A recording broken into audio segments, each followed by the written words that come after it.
Africa unite, cause we're moving to our father's land and we're growing to our mother's land.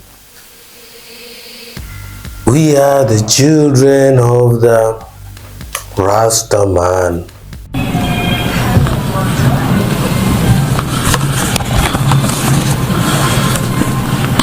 Thank you very much, Madam President.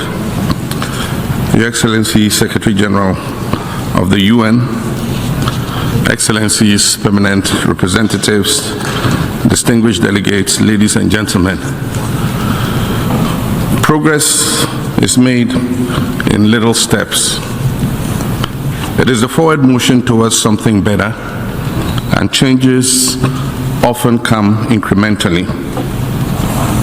Today marks the International Day of Remembrance of the victims of slavery and the transatlantic slave trade. All I know, you see, Hagwan, is to fight against the Rasta man. And so they build a wall on great confusion to force on us the devil's illusion. But the stone that the builders refuse shall be the head cornerstone.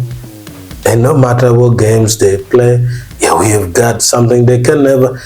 Not to waste your time, congratulations to Africa on the big win at the United Nations. Oh shit. Ghana will move a motion to declare the transatlantic slave trade the gravest crime against humanity. This current draft resolution is a result of months of consultation and consensus building by continental bodies, nations, experts, scholars, and jurists, with the sole aim of achieving a... Congratulations to Africa, and I must say this is a big win, a big win for anybody who knows the truth under the sunshine. The fight against Africa. Celebrate. We're called to stand on the right side of history. Let it be recorded that when history beckoned, we did what was right for the memory of the millions who suffered the indignity of the slave trade and those who continue to suffer racial discrimination.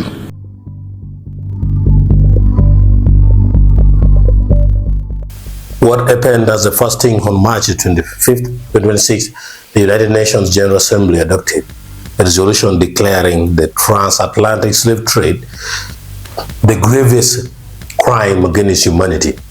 The vote took place during the International Day of Remembrance of the victims of slavery and the transatlantic slave trade. Secondly, who proposed the resolution? The resolution was spearheaded by Ghana on behalf of the 54-member African group, the largest regional bloc at the UN. What was the vote count? The resolution received 123 votes in favor, 3 countries voted against it, and 52 countries abstained. For which country went against? The 3 countries that voted against were Argentina, Israel, and the United States. Shame. 5. What did the resolution say about the slave trade? It emphasized that the trafficking of enslaved Africans and the racialized chattel enslavement of Africans constituted the gravest crime against humanity. The reasoning cited the definitive break in world history, scale duration, systemic nature, brutality, and enduring consequences that continue to structure the lives of all people through racialized regimes of labor, property, and capital. 6. What was the resolution's purposes? It affirmed the importance of addressing historical wrongs affecting Africans and people of the African diaspora in a way that promotes justice, human rights, dignity, and healing. It also stressed that claims for reparations represent a concrete step toward remedy. 7. Who spoke before the vote on behalf of the African group?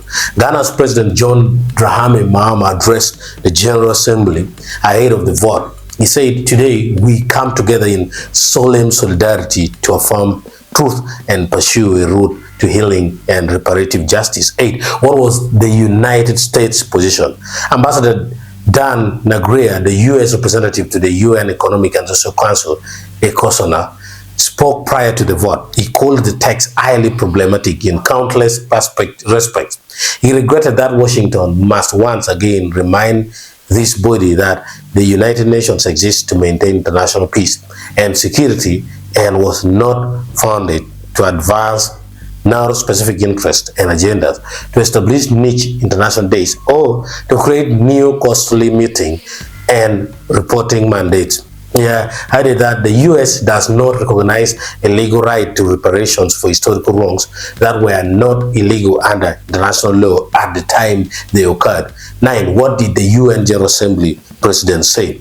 Assembly President Amalena Babok stated that the slave trade and slavery stand among the gravest violations of human rights in human history and affront to the very principles enshrined in the Charter of our United Nations and the Universal Declaration of Human Rights, themselves born in part from these injustices of the past. She also noted that the countries from which enslaved Africans were taken suffered a hollowing out because they lost entire generations who could have helped them prosper, calling it, in colder terms, mass resource extraction. 10. What did the UN Secretary General say? Antonio Guterres called for confronting slavery's lasting legacies of inequality and racism. He said, now we must remove the persistent barriers that prevent so many people of African descent from exercising their rights and realizing their potential. He urged commitment fully and without hesitation to human rights, equality, and the inherent worth of every person.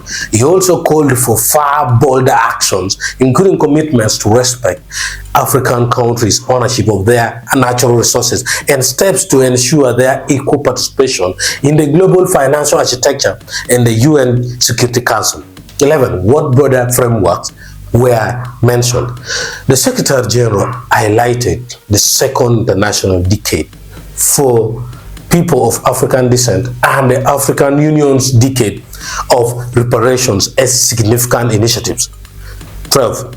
Who was Esther Phillips and what did she say? Esther Phillips is the poet laureate of Barbados. She read from her works and addressed delegates saying there are spirits of the victims of slavery present in this room at this moment, and they are listening for one word only: justice, because for them and for the world there can be no peace without justice, reparatory justice, and that call is answered only when words are turned into action. The question is, what will you do? 13. What was the atmosphere in the General Assembly hall? According to the report, applause erupted as the resolution was adopted. Member states also commemorated the International Day to remember the victims of slavery. 14. Why is this resolution significant historically? It is the first time the UN General Assembly has formally declared the transatlantic slave trade the gravest crime against humanity, explicitly linking it to a reparatory justice ongoing system racism. 15. What were the key arguments for the resolution? Supporters argue that for more than 400 years, millions of people were stolen from Africa, shackled and shipped to the New World to endure forced labor on plantations under brutal conditions. They were denied their humanity, even their names, and the consequences, including persistent and black racism and discrimination, still reverberate today. The resolution was presented as a necessary step to affirm truth and pursue healing and reparative justice.